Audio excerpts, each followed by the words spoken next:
Salut à tous et bienvenue dans cette nouvelle vidéo. Aujourd'hui on va parler d'un chapitre qui tombe tous les ans, le jour du bac, on a dû vous le dire des milliers de fois, c'est les suites.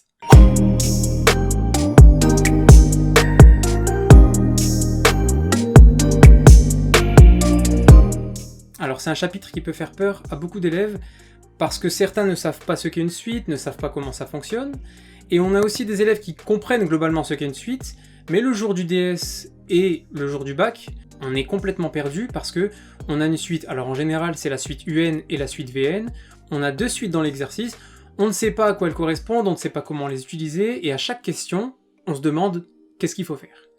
C'est ça le problème. Alors l'astuce, la technique que je vais vous présenter aujourd'hui, c'est quelque chose que vous pourrez utiliser dans tous les exercices de suite.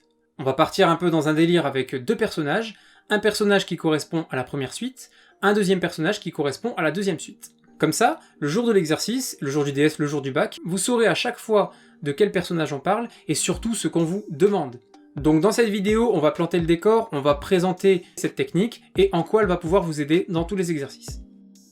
Alors on va imaginer un développeur qui crée sa propre application et qui la lance en janvier 2020. Dès le lancement, on a 900 utilisateurs qui vont l'installer. Alors U comme utilisateur et 0 pour indiquer que c'est le point de départ en 2020. La question qui va se poser forcément, ça va être qu'est-ce que ça va donner dans 1 an, dans 2 ans, dans 3 ans, etc. Donc U0 correspond à 2020, toujours le mois de janvier. U1 c'est 2021, U2 2022, U3 2023. On a 900 utilisateurs au point de départ. La question qui va se poser déjà, ça va être dans 1 an, qu'est-ce que ça va donner? Alors de son côté, il fait des recherches, des sondages, il essaie d'évaluer un peu ce qui va se passer, et il arrive à la conclusion que chaque année, il va garder 60% des utilisateurs de l'année précédente. Il va perdre 40% de son public. Mais chaque année, en plus, il aura 240 nouveaux utilisateurs. Donc pour calculer U1, on va prendre 60% des 900 utilisateurs de 2020, et on va rajouter 240. Le 0,60, ça correspond aux 60%. Et ça nous donne 780. Ça veut dire qu'on estime qu'en 2021, on aurait 780 utilisateurs. Maintenant, la question qui se pose, c'est et l'année prochaine, en 2022. Donc on va refaire le même processus, on reprend 780, et on recalcule les 60% de 780, on rajoute 240, et ça nous fait 708. Donc 708, c'est le nombre d'utilisateurs qu'on aurait 2 ans plus tard, en 2022. Et vous me voyez venir, je pense. On va se demander combien de personnes on aurait en 2023.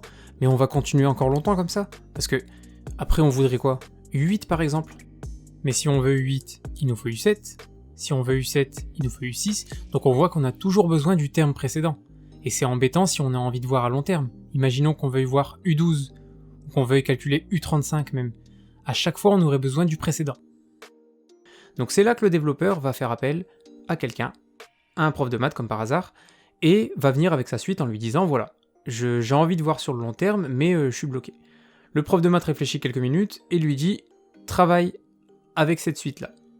Et c'est une suite qu'on va vous fournir aussi dans vos DS, et le jour du bac, on vous la donnera cette suite-là. Et vous aurez une seule mission, cette suite qui est censée vous aider, qui est donnée par votre prof de maths, vous avez une mission, c'est montrer que cette suite est géométrique.